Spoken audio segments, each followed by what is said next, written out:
Hey guys, so payment holidays, mortgage payment holidays part 2. So I did one the other day where I did, applied for a mortgage holiday in under 3 minutes. And actually, to be fair, I've now got, actually I think it's over 10. It's at least over 10 of my mortgages where basically I've just been able to apply online, boom, done. And interestingly, a couple of my mortgages, I've realised that the companies don't exist anymore. So I had to work out who owned or who bought the debt. So because I've got some of these wonderful standard variable rate trackers where they were actually base rate tracker mortgages from the previous to the last recession. It's very hard to remortgage those or get rid of them because obviously they're on such good rates. I mean, some of the rates now are 0.6%, which just blows my mind. I was just redoing my cash flow today. And, so I've taken the 3 months payment holidays across all my mortgages. Haven't got approval for most of them yet. A number of them I've had to call. A number of them have been silly. A number of them have been, when I speak to them on the phone, they almost act as if they don't know what's going on out there. And I've had to sort of press them for it. But in fact, all of them have been fine. They've come around after a bit of chatting to. I'm quite surprised that they don't have a set, this is what we require. It's almost like they haven't sat down and trained these people, or the people who I was speaking to weren't listening, because actually some people were fantastic. Yep, no problems. It'll start from this date, finish this date. You don't need to do anything if it's a direct debit. If not, if it's not a direct debit, then you'll need to change your standing order or however you pay. So for the most part, it's been actually quite a good experience. I mean, I was dreading because, I'm thinking, geez, if I have to spend an hour on the phone waiting to get onto the thing, I'm going to be there 20, 30, 40 hours between all the mortgages, and, it'd just be mind-blowing, the crap that I'd have to go through.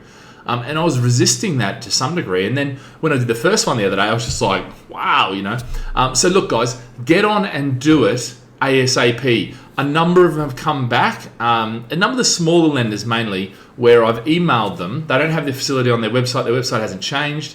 And I email them, and then a responder comes back, and autoresponder say, if you're after a payment holiday, it takes at least 10 days to process.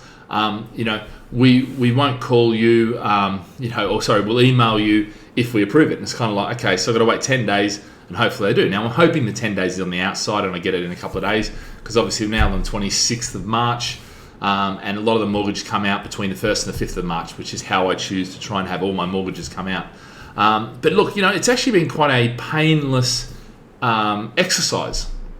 So I think if you're not sure, even if you are sure, and there's potentially a business, something may change. It may, for instance, we're finding with a lot of the tenants, it's an amazing response. I mean, there really is a human side of this, which I don't think is getting out. Everyone's talking about the virus. But the human side is so many landlords are willing to work with tenants. So many tenants, when they realised they thought they were offered a payment holiday by the government, which, that was a lack of communication, but you can be forgiven for that. They've got a lot on their minds right now. But once they understand that actually it's not a rent-free period, they're going to have to pay the rent, then they say, well, no, actually, I'll just continue to pay the rent. So actually, touch wood, we've probably had less than 10%, probably even less than 5% of our business affected. We've got 1,250 odd properties that we manage.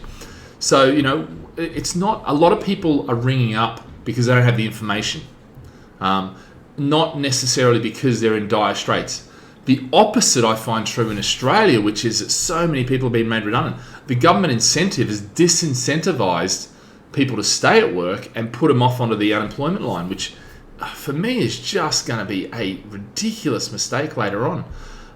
We'll see who fares better, but I actually think the UK right now is looking pretty good for the V shape, if anyone is going to get a V shape. But the other side of it is you've got to stay home, guys. It doesn't matter who you are or how arrogant you are. Stop being a dick. Stay home. That's, if we do that for a couple of weeks, we can then manage it.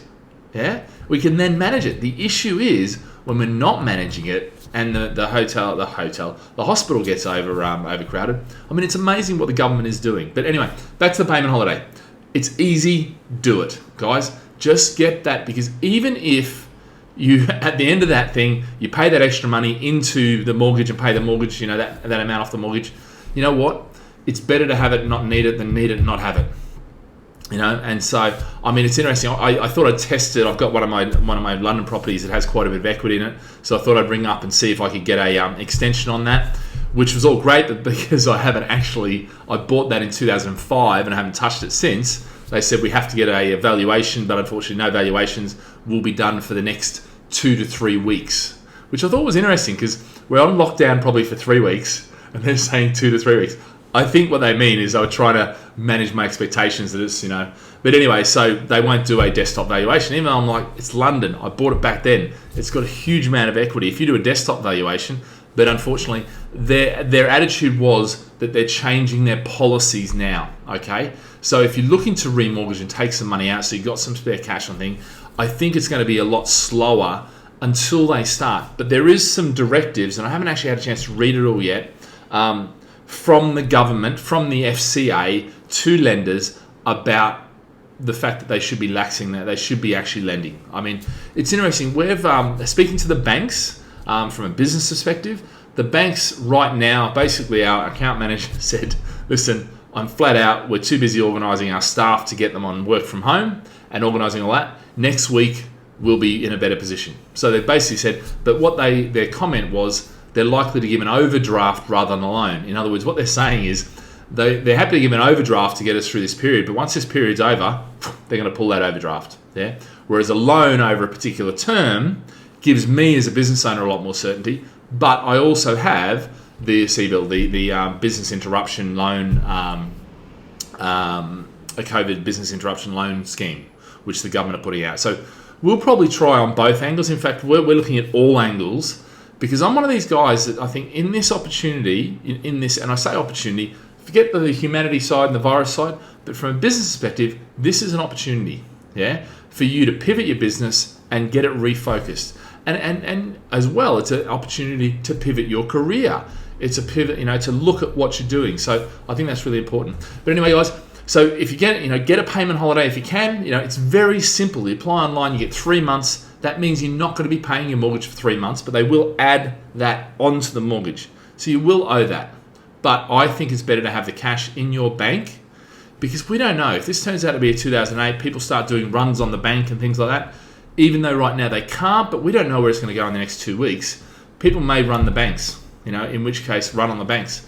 And a whole range of things like that could happen. I don't think they will. Certainly in the UK, I think things are looking pretty damn good, to be fair. And we'll keep seeing the numbers on where they are, but yeah, But anyway, guys, better to have it and not need it than need it, not have it, as they say. But yeah, guys, I'll stay with you. Lots of videos coming out. I've got lots of videos planned. And if you're interested in the COVID update, every day at, I think it's 9:30 I do. 10:30. 10:30? 11. Now you've got me. No, 11 o'clock. 11 a.m. it is. 11 a.m. every day. I do that. Anyway, guys, have a great day. See you later. And stay safe and stay healthy and stay at home. See you guys. Bye.